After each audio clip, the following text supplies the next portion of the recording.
Honduras no solo es uno de los países más pobres de todo el Caribe, sino también uno de los más peligrosos del mundo. Y por si fuera poco, su política no es menos turbulenta. Lo último, las elecciones del 30 de noviembre. Ese día, amigos, los hondureños no solo votaron por un nuevo presidente, también escogieron al Congreso Nacional. Y bueno, hasta aquí todo normal, pero luego... silencio. Pasaron los días y nadie sabía quién demonios había ganado. ¿Acaso el recuento es especialmente lento? Pues sí, pero por supuesto hay más. Si no, no estaríamos hablando de ello aquí en VisualPolitik. Lo que hubo fue una auténtica lluvia de acusaciones de fraude. Y ojo, que ahí no queda todo. En medio del caos podemos añadir denuncias de injerencia extranjera, vínculos con el narco y una paralización sospechosísima del conteo durante 3 días. Vamos, lo que se dice un cóctel explosivo. Pero con todo, el giro más loco lo dio la propia presidenta, Xiomara Castro. Y es que, ¿cuál fue su reacción ante esta loquísima situación? Pues ni más ni menos que pedir la anulación total de las elecciones. Y no solo eso, su partido llegó a llamar a los funcionarios del país a hacer todo lo que estuviera en su mano para boicotear la transmisión del poder. Afirmo que estas elecciones, así como lo revelan los 26 audios presentados, están viciados de nulidad. Porque la democracia no existe sin justicia. El pueblo hondureño jamás debe aceptar elecciones marcadas por la injerencia y la manipulación y el chantaje. Ojo, no está sola. Hemos visto montones de manifestantes saliendo a protestar en Tegucigalpa exigiendo la repetición electoral. Y a ver, lo más probable es que esto no llegue a nada, porque al fin y al cabo el ejército ya ha dicho que acatará lo que decida la Comisión Nacional Electoral. Pero todo lo que estamos viendo sí que nos da una idea de lo tensa que es la situación. Y la pregunta lógicamente es, ¿qué demonios ha ocurrido? Pues bien, veréis, en estas elecciones se enfrentaban 3 grandes nombres. Primero, Rix y Moncada, la delfín de la propia Xiomara Castro. Y amigos, si la actual presidenta ya simpatiza con el chavismo y la Cuba castrista, su heredera es aún mucho más radical. Pero lo cierto es que esta candidata quedó rápidamente fuera del tablero, porque apenas rascó el 20% de los votos. Entonces, el partido de verdad se juega entre 2 candidatos prácticamente empatados con el 40% de los sufragios. Ambos, por cierto, de ascendencia palestina, exactamente igual que Nayib Bukele. Curioso. Pues bien, por un lado tenemos a Salvador Nasralla, que es un viejo conocido de la política hondureña. Famoso presentador de televisión, centrista. Este es un tipo que lleva a sus espaldas varios intentos fallidos de llegar a la presidencia. Y luego en la otra esquina tenemos a Nasri Asfura, apodado Tito o también Papi a la orden. Sí, ese es su lema. Asfura, con un perfil algo más conservador, fue alcalde de la capital hondureña, donde se hizo especialmente popular por su apuesta por impulsar nuevas infraestructuras. Pues bien, con más del 99% del recuento completado, Tito va en cabeza, pero por un pelo, apenas por poco más de 40.000 votos de ventaja. Y eso que Nasralla lideró el principio del recuento. Pero bien, ¿qué hace de especial a Asfura? ¿Por qué ha causado este tipo tanto revuelo? Pues porque es ni más ni menos que el candidato de Donald Trump.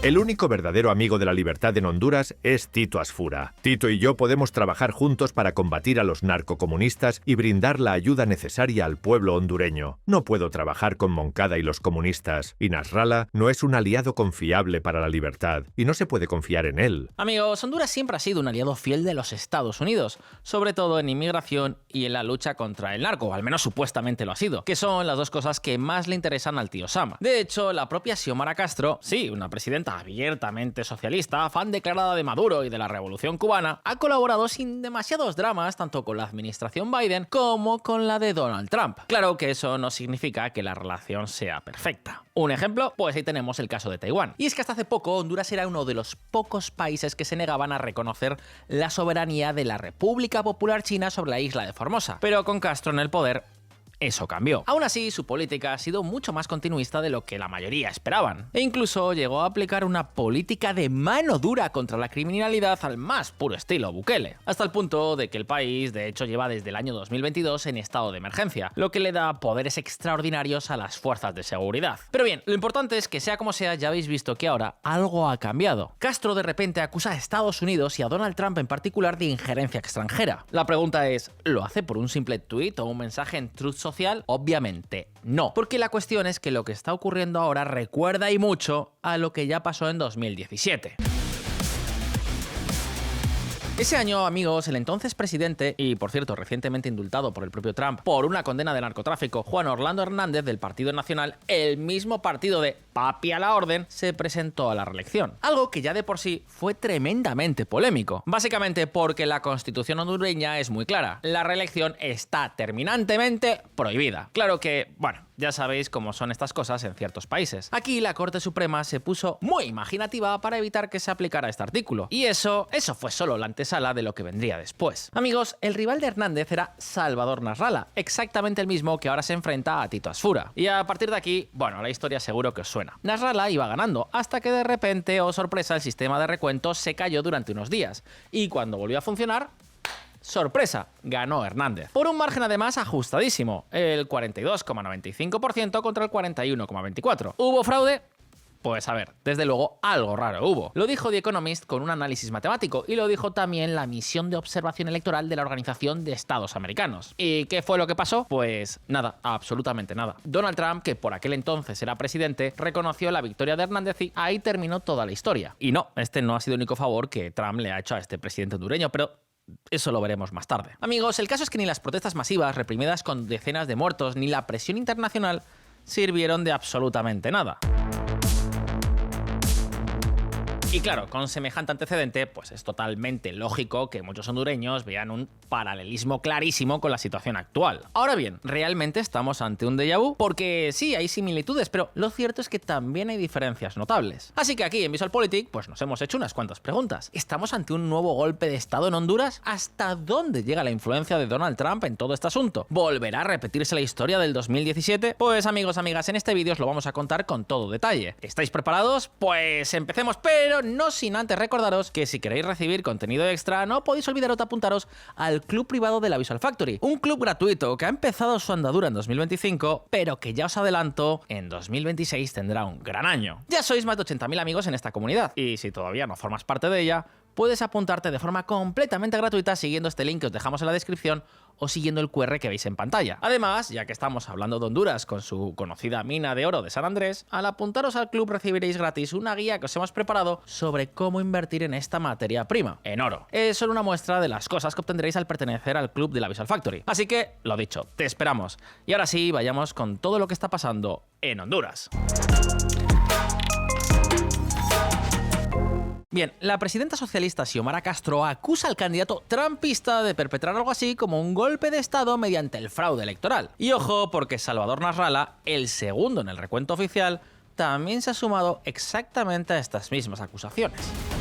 Esto es un fraude. Están manipulando el sistema. El Partido Nacional sacó a nivel nacional un 20% de votos reales menos que el Partido Liberal. Esto es un robo. Ahora bien, Salvador Nasralla ya ha dejado claro que no va a impugnar el resultado. Lo único que pide es un recuento voto por voto. Y de paso, pues se desmarca del llamado de Xiomara Castro para anular las elecciones. Lo irónico, amigos, es que Nasralla fue su vicepresidente.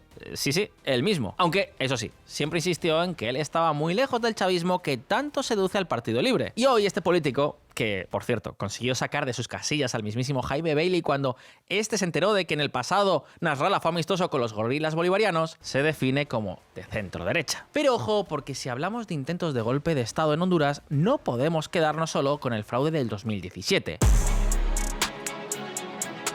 Amigos, tenemos que volver al 28 de junio de 2009. Ese día el ejército hondureño entró a la casa del presidente José Manuel Zelaya y a punta de pistola lo metió en un avión rumbo a Costa Rica. El objetivo oficial, pues que Zelaya quería organizar una consulta popular para convocar a una asamblea constituyente con el objetivo de reescribir la Constitución y eliminar el límite que impide la reelección presidencial. Sí, exactamente el mismo límite que luego, pocos años después, Orlando Hernández se saltó con la ayuda de la Corte Suprema. Amigos, Zelaya defendía entonces que la consulta no era vinculante, pero los militares no se fiaron y en vez de dejarlo en manos de la justicia, pues le cogieron y le mandaron directamente al exilio. Y le dijeron algo así como: quédate ahí y no molestes por tu bien. Y por cierto, ¿sabéis quién es Zelaya? Pues además del expresidente de Honduras, es ni más ni menos que el marido de Xiomara Castro, la actual presidenta. La misma que hoy impugna las elecciones y prácticamente acusa a la oposición de dar un golpe de Estado. Irónico, ¿no os parece? Y aún hay más. Castro llegó al poder en 2021 venciendo precisamente a Juan Orlando Hernández, ese mismo que años atrás había reelecto entre acusaciones de fraude con el beneplácito de Donald Trump. Así que, no sé, hace falta decir que la enemistad entre Castro y Trump no es solo ideológica. A su marido lo sacaron del país a punta de fusil y al tipo que se religió dudosa y sospechosamente, Trump le dio su apoyo sin pestañear. Y no solo eso, lo blindó. Le dio respaldo político, económico y diplomático. ¿Por qué? Pues, a ver, fácil. Hernández era un presidente bastante cómodo para los intereses de Washington. Con él bajó la criminalidad. Prometió controlar a los narcos y la inversión extranjera, especialmente la de Estados Unidos, comenzó a llegar. Un ejemplo, pues ahí tenemos el de Próspera, una especie de ciudad privada con leyes a medida pensada para cumplir los sueños húmedos de los libertarios de Silicon Valley, aunque hoy todavía es poco más que un resort con algunas empresas de biotecnología y, bueno, alguna que otra cosilla, pero lo importante es que nos sirve de muestra de cómo Hernández intentó hacer guiños al mundo occidental. Por cierto, Xiomara Castro prometió cancelar estos proyectos, pero claro, hacerlo podría costarle al país el equivalente a 2/3 de su presupuesto anual en indemnizaciones por romper los acuerdos firmados, con lo cual, pues es difícil que pase. Pero bien, eso no es todo. Hernández también colabora activamente con Estados Unidos a la hora de controlar el tránsito migratorio. No olvidemos que Honduras es uno de los países más pobres de todo el Caribe, porque lo cierto es que su economía depende básicamente de dos cosas: el narcotráfico y las remesas. Las remesas, que son los dólares que envían los hondureños desde el extranjero, representan entre el 25 y el 30% del PIB, una barbaridad. Y claro, con este panorama, pues no sorprende que Hernández hiciera amigos en Washington más allá de Trump. Incluso Barack Obama lo llegó a calificar como un excelente socio. No sé, quizás por eso el tipo se sintió confiado para hacer y deshacer a su antojo. En un momento entenderéis por qué digo esto si todavía no sabéis por dónde voy. Y es que, amigos, si pensabais que ya está, que con esto habéis entendido el conflicto, lo siento mucho, pero no. Porque a esta historia aún le quedan un par de capítulos que no tienen desperdicio. 26 de junio de 2024. Juan Orlando Hernández, expresidente de Honduras, es condenado a 45 años por narcotráfico. El exmandatario fue condenado por conspirar para importar cocaína en Estados Unidos y poseer y conspirar para poseer artefactos destructivos, incluidas ametralladoras. 29 de noviembre 2025. El expresidente de Honduras, Juan Orlando Hernández, sale de una prisión de Estados Unidos tras ser indultado por Donald Trump. ¿Qué os voy a contar? Seguro que todos conocéis perfectamente la historia. Juan Orlando Hernández, el mismo tipo que construyó toda su carrera política vendiéndose como el gran adalid contra el narco, fue condenado en Estados Unidos a 45 años de prisión. ¿El motivo? Pues exactamente el mismo por lo que en Washington acusan ahora a Nicolás Maduro. Hernández no solo aceptó sobornos de capos de cárteles como el mismísimo Chapo Guzmán, sino que facilitó durante 18 larguísimos años el paso de unas 400 toneladas de cocaína rumbo a los Estados Unidos. Según los fiscales norteamericanos, de hecho, llegó a convertir al Estado hondureño durante su presidencia en todo un narcoestado. Y claro, con aliados así en la lucha contra el narcotráfico, pues ¿quién demonios necesita enemigos? Y lo más chocante de todo es, ¿os acordáis de cómo Donald Trump acusaba a Xiomara Castro de liderar un narcoestado y respaldaba a Tito Asfura como el salvador de Honduras? Pues bien, casi al mismo tiempo que publicaba ese mensaje en su red social Truth, Trump también firmaba el indulto de Juan Orlando Hernández. Sí, el expresidente condenado por haber convertido Honduras en un narcoestado para mandar un montón de polvos blancos directamente a Estados Unidos. Parece que Hernández ha sabido mover muy bien sus hilos en Washington porque ahora, según Trump, es inocente. Así se lo dijeron al parecer unos amigos muy respetados y por eso decidió borrarle la condena. Porque según el actual inquilino de la Casa Blanca, todo esto no era más que un montaje urdido por la administración Biden. Claro que se le olvida un pequeñísimo detalle. La investigación contra Hernández comenzó y se desarrolló en buena medida durante su primer mandato. Y de hecho fue liderada por gente muy cercana al propio trumpismo. Gente que él ahora ha recuperado en el gobierno. Pero bueno, detalles. El caso, amigos, es que hoy Honduras ha emitido una orden de arresto internacional contra su expresidente. Lo cierto es que no pueden acusarlo de lo mismo por lo que ya fue condenado en Estados Unidos. Así que lo que han hecho ha sido tirar de manual, la estrategia Al Capone. Van a por él por evasión fiscal y blanqueo de capitales. Sea como sea, este caso aún está abierto, pero ya nos deja claro por qué Xiomara Castro habla de injerencia extranjera. Desde su punto de vista, Trump no solo está metiendo las narices en la política hondureña, también está indultando a los culpables de todas sus desgracias. Ahora bien, ¿tiene razón Castro? ¿Es Honduras realmente una víctima del intervencionismo trumpista? Pues tampoco nos apresuremos. Para empezar, hay indicios de que la presidenta socialista tampoco es que sea precisamente un ejemplo de higiene democrática. Y no hablo solo por sus amistades con Venezuela, Cuba o Nicaragua. Claro que eso lo veremos en un siguiente capítulo. Vídeo de narcotráfico muestra a narcotraficantes discutiendo sobornos con el cuñado del presidente de Honduras. Las imágenes y el audio son lo suficientemente claros como para mostrar a los narcotraficantes recordando las contribuciones anteriores presuntamente pagadas al expresidente Manuel Mel Zelaya, esposo de Castro, hermano de Carlos y fundador del gobernante Partido Libre. Amigos, la familia Castro Zelaya también está bajo la sospecha de haber colaborado con el narco. Es más, justo un par de días antes de que se hiciera público este vídeo al que hacía referencia Inside Crime, Castro decidió unilateralmente acabar con la ley de extradición a los Estados Unidos. Cuanto menos sospechoso, ¿no os parece? Eso sí, en febrero de 2025, poco después, la ley volvió a entrar en vigor. Pero esto ni siquiera es lo más relevante. Para empezar, no hay una acusación concreta de injerencia hacia Donald Trump. Sí, está claro cuál es su candidato favorito, y lo de indultar al expresidente hondureño justo antes de las elecciones, pues es toda una provocación. Pero nada de eso justifica anular unas elecciones. No sé, por ejemplo, lo de imponer aranceles del 50% a Brasil por el juicio al expresidente Jair Bolsonaro es una injerencia mucho más directa, pero evidentemente eso no le ha dado ningún poder extraordinario a Lula da Silva. Claro que lo de la injerencia extranjera no deja de ser una acusación menor, unanimidad comparada con la principal sospecha que recae sobre Tito Asfura, que es la de fraude electoral. Y amigos, sobre el papel, pues ¿qué queréis que os diga? Hay buenos motivos para la sospecha. A priori, todo parece una copia exacta de lo que ya ocurrió en 2017. Y creedme que no hay muchas dudas sobre lo que ocurrió en esas elecciones. Sin embargo, un momento, porque esta vez la evidencia de fraude es mucho más escasa. Es cierto que los sistemas informáticos del Consejo Nacional Electoral llegaron a estar más de 24 horas seguidas fuera de servicio, lo cual es toda una anomalía y un elemento clarísimo de sospecha. En teoría fue por un problema técnico de ASD, la empresa colombiana encargada del recuento, pero bueno, ya os digo que es normal que esto genere muchas dudas. Pero la cuestión es que esta vez el candidato conservador ya había remontado en el recuento antes de que estos incidentes se sucedieran. Además, en las elecciones del 2017, el cambio en la tendencia de voto antes y después de que el sistema se cayera era tan evidente que no tardaron en salir análisis matemáticos y quejas de organismos internacionales. En cambio, en estas elecciones todavía pues no hay nada de eso. Ojo, los comicios electorales en Honduras nunca han sido los más transparentes del mundo y desde luego esta no ha sido la excepción. La propia misión electoral de la Unión Europea lo ha dejado clarísimo. El 2 de diciembre, la MOE emitió una declaración preliminar en la que señalaba que el proceso electoral se había caracterizado por graves crisis institucionales que contrastaban con un día electoral bien organizado y pacífico. Y sí, por supuesto ha habido sospechas y en algunos municipios de hecho se han repetido las votaciones, pero no hay tantos indicios de un fraude generalizado como lo hubo en las elecciones donde Hernández renovó su segundo mandato. Además, los votos más sospechosos se están reescrutando manualmente e incluso con el software fuera de servicio, en teoría todo el proceso ha estado auditado por organismos externos.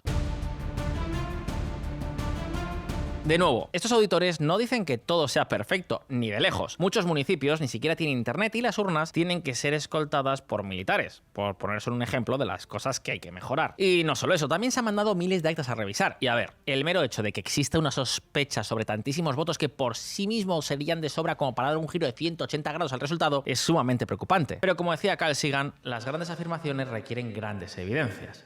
Y por ahora no las hay. Vamos, que hacer un llamamiento a los funcionarios para que eviten la transferencia pacífica del poder, tal y como ha hecho explícitamente la candidata del partido de Xiomara Castro, parece algo un tanto precipitado. En todo caso, hay que dejar claro que lo más probable es que, de haber habido fraude, el verdadero ganador sería Salvador Nasrallah, no Rizzi Moncada, la candidata del partido en el gobierno. Claro que el problema es que hace tan solo unas horas la Organización de los Estados Americanos, después de reunirse, ha determinado que no hay indicios de fraude electoral, aunque sí que ha condenado el retraso en los resultados. Honduras. OEA no ve fraude, pero retraso es injustificable. En definitiva, que toca seguir esperando. Pero bien, sea como sea, amigos, esto es lo que está ocurriendo en Honduras, uno de los países más azotados por el crimen, la corrupción, la pobreza y el narcotráfico de toda América. Y no estoy exagerando. En este país hemos llegado a ver noticias como esta. La corrupción en Honduras se traga el 12,5% del PIB. El 12,5% del PIB de Honduras del 2018 fue absorbido por la corrupción en sus distintas formas, según un recuento presentado en Tegucigalpa por organizaciones de la Red Anticorrupción. Y las cosas no han mejorado. Por no hablar de que varios presidentes han sido condenados por narco. Un desastre. Así que, por supuesto, aquí las elecciones, bueno, digamos que siempre vienen con sospecha. Pero bien, sea como sea y sea cual sea el resultado, ya os adelanto una cosa, y es que aquí en VisualPolitik pronto os hablaremos más sobre este país. Un país que es un auténtico laboratorio para entender muchos de los males que sistemáticamente azotan a Latinoamérica. Así que, si no te lo quieres perder, no olvides suscribirte a VisualPolitik si es que todavía no lo has hecho. Pero bien, dicho esto, ahora la pregunta es para ti, sobre todo si nos ves desde Honduras. ¿Qué expectativas tenéis para el futuro? Dejadnos vuestras impresiones en los comentarios y, muy importante, no te vayas sin apuntarte al club de la Visual Factory. Va a merecer muchísimo la pena y ya de entrada recibiréis una guía sobre cómo invertir en oro. Solo tenéis que seguir el link que os dejo en la descripción, en el comentario fijado o el QR que veis en pantalla. Una vez más, amigos, amigas, muchas gracias por estar ahí. Un abrazo, hasta pronto.